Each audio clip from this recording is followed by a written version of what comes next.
Hello and welcome to your daily love message from your person. My name's Liz and this is Guided by Angels. And I'm going to bring in two decks today by Twin Flame Transmissions, the Why I Run and the What's Going Unsaid Counterpart Confessions deck. So we're going to use these decks to connect with your person, see what they're going through and what they want you to know and say from their soul. And if you would like a personal reading with me, you can reach out to me at guidedbyangelsreadings@gmail.com. And you may be thinking this today, what's going unsaid? What do they want to say to me? What would they say if they could, if there was no fear there? Why are they running from me? These could all be questions running through your mind, so we're going to answer them today. And also I did a reading earlier for the Divine Masculine where we connected with what they're going through, because there's a lot of mirroring going on right now. You're mirroring back to them things within them they need to heal, the good, the bad and the ugly. And they're very frustrated as well. There's lots of frustration there because of their life, because they want to change, but also because they're feeling all this desire. And we picked up on that desire yesterday very strongly as well. So let's see what they want you to know.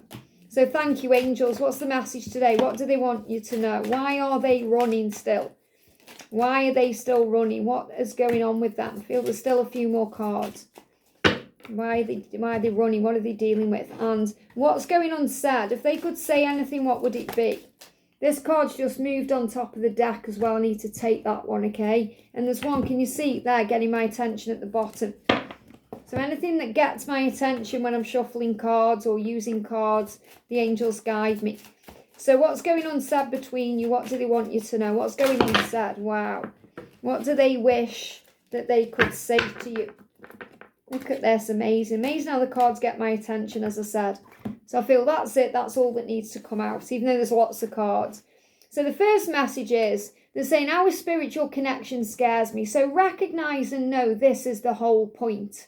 And this is why I feel I was drawn to this card first, because they want you to know that this is a spiritual connection.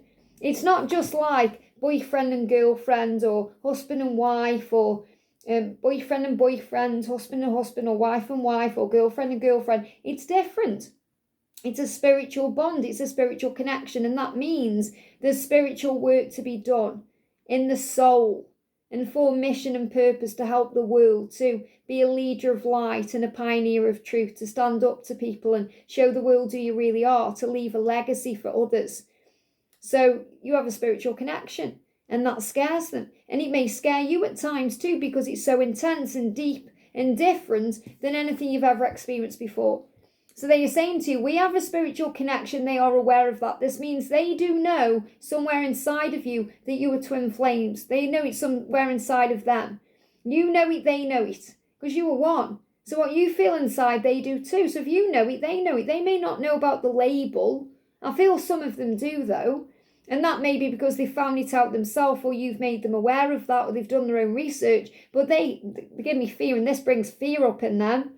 And I feel as well the reason why it brings fear up, especially if they've perhaps done their own research on twin flames, is because there's so much gobbledygook out there, so much hogwash in a way about twin flames. You know, people romanticising certain things and saying certain things, whereas this is about, and people saying like it's a cult or whatever they say. So it may have freaked out your masculine. And they are thinking, this freaks me out, it spooks me. Some of them don't understand twin flame label, but they feel the bond you share. Obviously, they all feel that. But some of them think that you're soulmates, or maybe they've looked up soulmates and that's brought up soul lessons. Or so they're trying to understand from their own perception or their own experience what this love is. But ultimately they're saying, this scares me. And that's sometimes why I run from you. Or I hide from you, because I'm trying to understand it from my own perspective. I'm trying to deal with it in my own way. I'm trying to get it. And they're saying you deserve the world. They also know that because you are their soul. You are part of them. They know that you deserve the world. So if they can't give that to you at the moment they want to be able to give it to you, they run. Well, that's what's going unsaid. So what they want to say is, you deserve the world and I want to be able to give that to you. I want to be able to be there for you. I want to be a provider to you. I want to be a counterpart, an equal. I want to be everything you want me to be.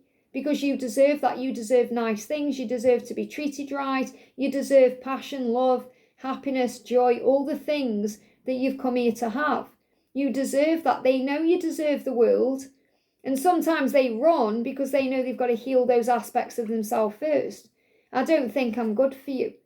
And this is really about them not feeling like they are good enough for you. That's where it really comes from, because they've got to heal that insecurity within their own self, where they don't feel good enough because they know you deserve the world. And that's why they're saying, I don't think I'm good for you because I can't give you the world right now.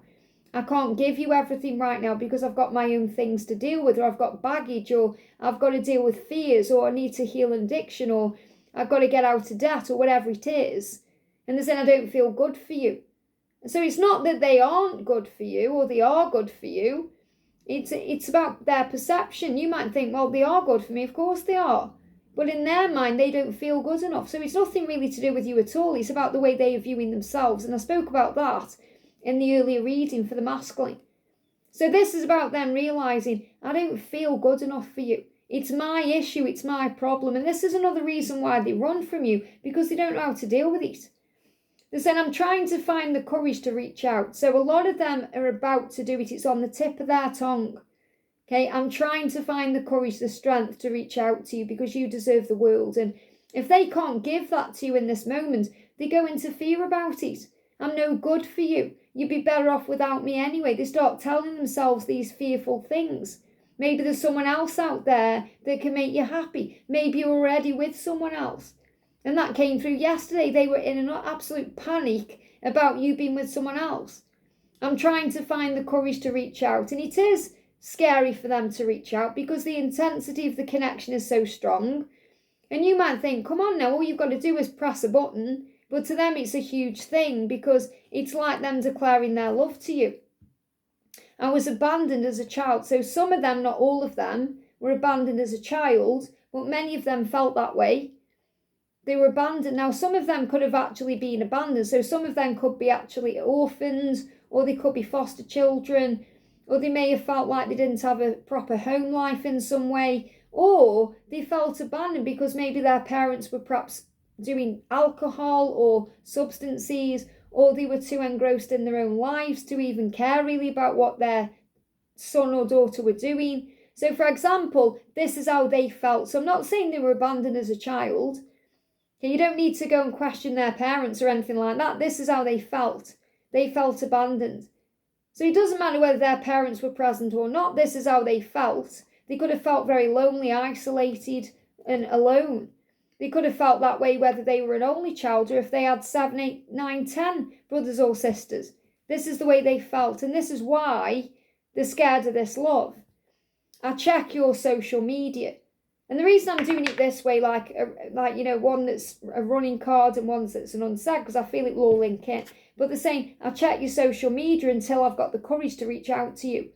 I check your social media because I love you and I want you. I check your social media because I can't stay away from you. And I want to know more about this spiritual connection, even though it scares me.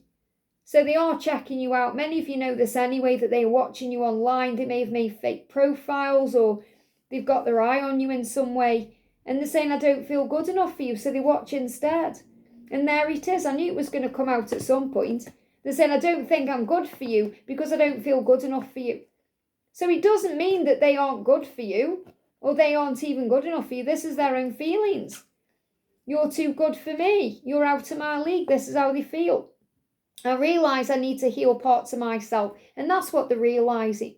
And that's what I spoke about in the earlier masculine check-in. So if you are a masculine checking in, you may want to check out the early reading. Or if you're feminine, you may want to cross-watch that to get more insight. But they said, I know I need to heal. I know I need to heal parts of myself that stop me from being available to you because I was abandoned as a child. This connection is too intense for me right now. So right now they just get stressed out. It's too intense. That's why they run. And right now they feel like it's too intense that they can't give you what you deserve. I'll look at pictures of you. So what I'm feeling they're doing is, because they're trying to find the courage to handle or heal the intensity of the connection, or being able to be vulnerable or open with you, they're watching you from afar. They're fantasizing about you. They're escaping into dreams about you, thoughts about you. And they watch you looking at pictures. I'll look at pictures of you. I watch you on social media. So these pictures of you could be on social media. They could be they're watching your Instagram and they're stalking you on Instagram or Facebook or however. Or if you are on some other platform, if you perhaps record videos or you share information they're watching. Or they may have pictures of you stored on their phone or their device and they're looking at those pictures. Or maybe they've got a physical picture of you from years ago in an album somewhere and they're looking at that. They give me fear. And it's bringing fear up. Maybe they're afraid of being caught and they're constantly looking at you. Getting close to you frightens me. Why? Because it means they could get hurt. And they get vulnerable about that. They get scared. So in their eyes, you have the power to hurt them and they are afraid of that. I don't want to get close to you because you could hurt me, you could leave me, you could abandon me. And I felt abandoned as a child. But you are the best part of me and you bring out the best part of me too. And they know that when they're spending time with you. When they're spending time with you, it brings out the best of them and they feel good, they feel alive, they feel strong. Thank you for being so patient with me. I love that. So they're being grateful there. You are being patient with me and I know you are. Thank you for that. Thank you for giving me time, space, room. Thank you for still being there for me when I run. When I find it hard to talk about my feelings, thank you for being patient with me. So they are saying to you, I run because I find it very hard to open up because I don't feel good enough. I don't feel I'm good for you because you deserve the world. And I want to give you the world, but I struggle to even talk about it or express it to you. So I'm trying to heal those aspects of myself because I do want to be with you. They're saying, I do want to be with you, so I know I've got to heal all of this. They're saying, I am lost without you, and that's why they want to be with you, and they know that. I feel lost without you. I feel like something is missing without you, and you give me hope, and that's why. That you give them hope. You're their light in the darkness. You're the lighthouse. You're their warmth. You're like the sun that comes out on a rainy day, and it makes everything better. You give them hope and a new beginning, a new life. You help them to feel better about themselves. You show them a new way. You show them the person they can be and who they can strive to be in this life and what they can have. And that's also what I spoke about in the earlier reading, in the DM check-in. So you reflect back to them all the things within their own self and their own soul that they need to heal. So have faith in the love. They may be running from you, but it's not because they don't love or want you. It's because they feel they're not good enough for you. And because the connection is intense and their intention is to be with you because you give them hope. So have faith in them. Keep being patient and keep believing and focus on you and your dreams and self-love in what you can do. And that will bring a healing in for you both. I hope this helps. Have a great day and I'll see you soon.